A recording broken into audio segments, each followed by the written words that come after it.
Good morning students, welcome to you all 11th standard commerce.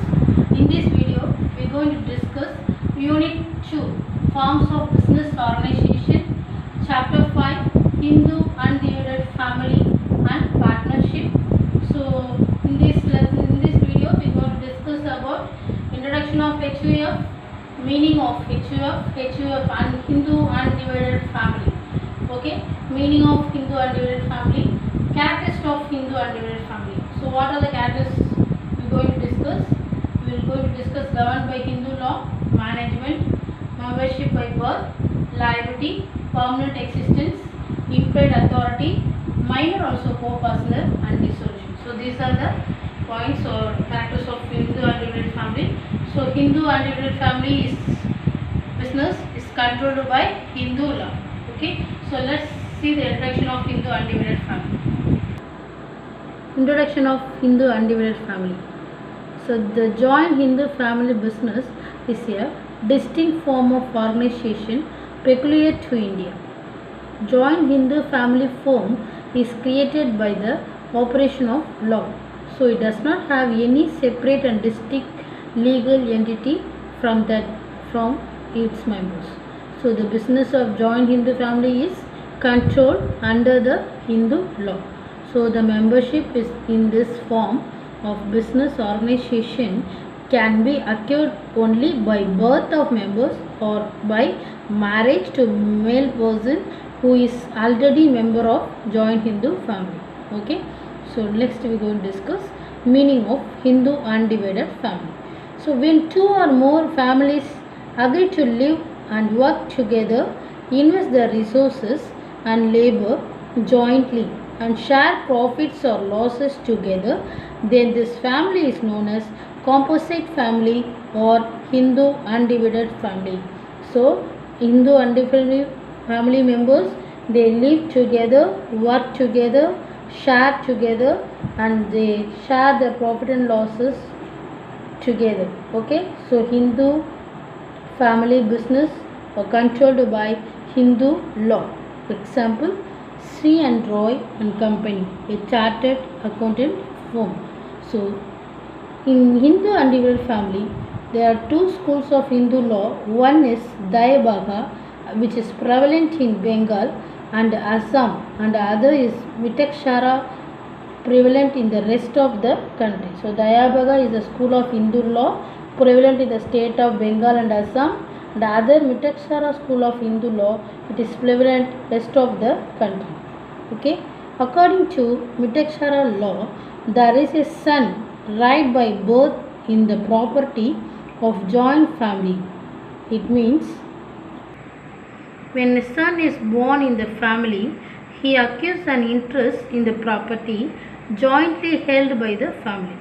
So today Hindu Section Act 2005 is applicable to all male and female members of Hindu undivided family.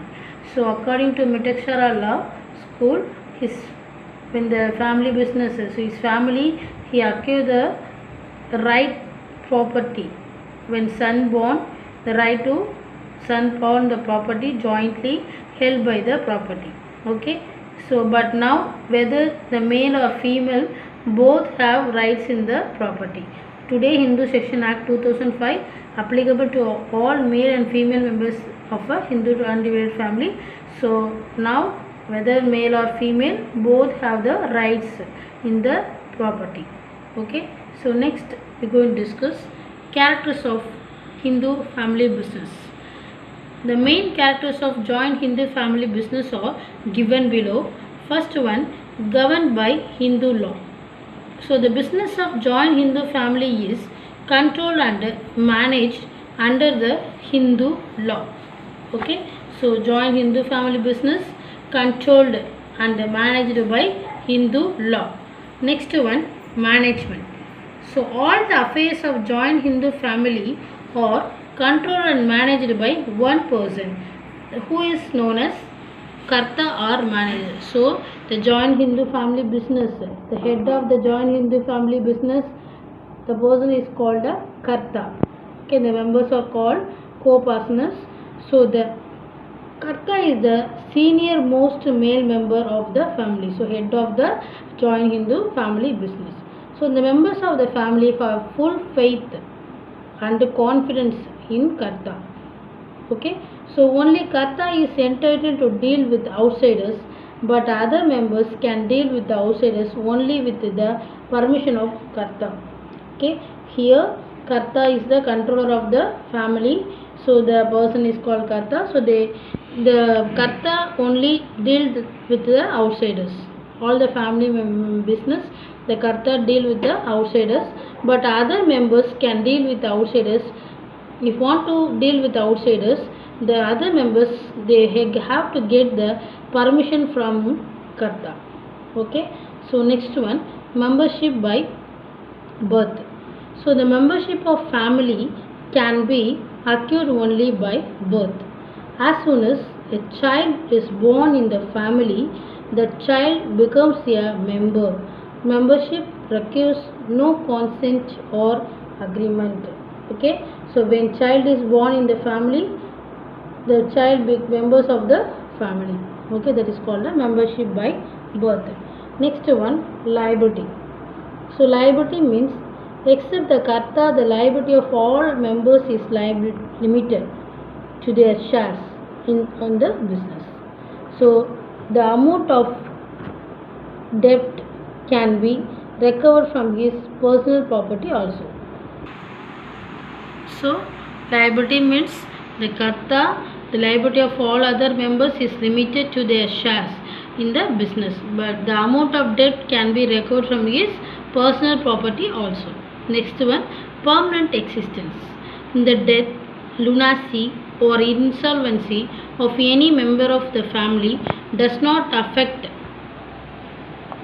existence of the business of joint Hindu family. So the family goes on doing in the business. Okay. So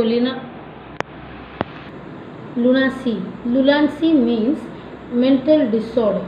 Okay, or insolvency. Insolvency means member is not able to solve the problem.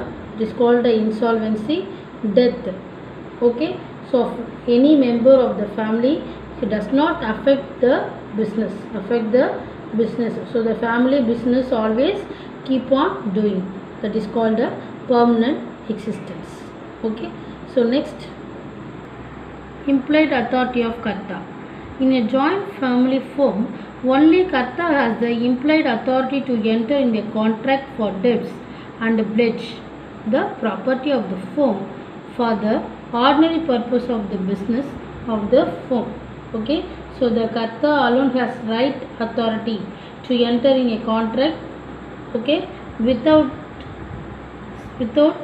behalf of the family members, with our outsiders.